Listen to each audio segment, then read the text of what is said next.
Suite à présent de notre voyage en Chine pour obtenir les Jeux Olympiques, Pékin s'était engagé à mieux respecter les droits de l'homme.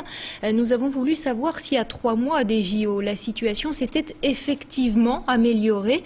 Nos envoyés spéciaux Hugues Huet et Christophe Hilary ont pu, avec beaucoup de précautions, entrer en contact avec des dissidents chinois. C'est le dossier de cette édition.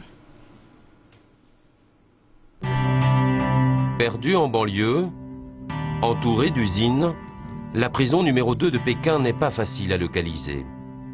Ce pénitencier est réservé aux criminels et aux prisonniers politiques. Ils sont 18. Parmi eux, He Depu, condamné à 8 ans de prison pour subversion.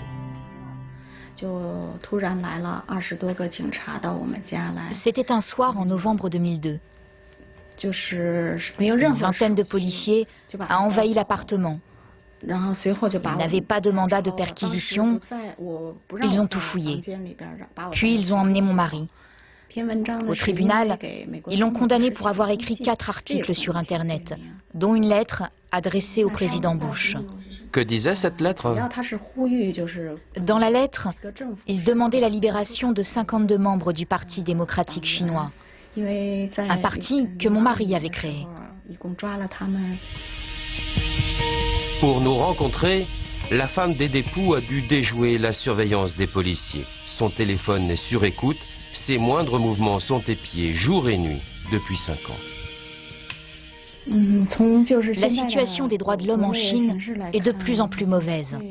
Il n'y a aucune avancée démocratique. Avant, j'étais moins surveillée qu'aujourd'hui. Je pouvais accorder des interviews aux médias étrangers, mais là, à l'approche des Jeux Olympiques, c'est vraiment devenu extrêmement difficile.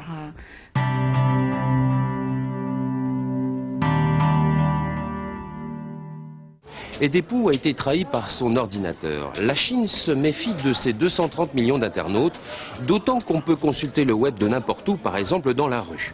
La Chine a donc mis en place une censure. Impossible, par exemple, de se renseigner sur la répression de 89 à Tiananmen ou encore sur les récents événements au Tibet. Et pour ceux qui seraient tentés d'utiliser Internet comme arme politique, c'est la case prison qui les attend. Il y aura actuellement 50 cyberdissidents sous les verrous. C'est aussi pour ses articles sur Internet que Hu Jia, filmé ici avant son arrestation, est en prison. Le plus célèbre des dissidents chinois vient d'être condamné à 3 années et demie de détention pour avoir plaidé en faveur de la démocratie. Nous avons rencontré l'avocat de Hu Jia. Lui aussi surveillé par la police, il nous a donné rendez-vous loin de son cabinet. Le tribunal a dit que Hu Jia voulait détruire le système communiste, l'État chinois. Mais en réalité, Hu Jia est seulement un défenseur des droits de l'homme. C'est pour cela qu'il critique le gouvernement et le système communiste. Hu Jia en prison, d'autres voix se font entendre. Teng Biao est l'un de ses meilleurs amis. Cet universitaire a tenu à nous rencontrer. Il espère beaucoup des démocraties occidentales. Le gouvernement chinois est prêt à tout pour que la cérémonie d'ouverture et les Jeux Olympiques soient réussis. C'est vraiment le moment pour faire pression sur le pouvoir, pour qu'il améliore la situation des droits de l'homme.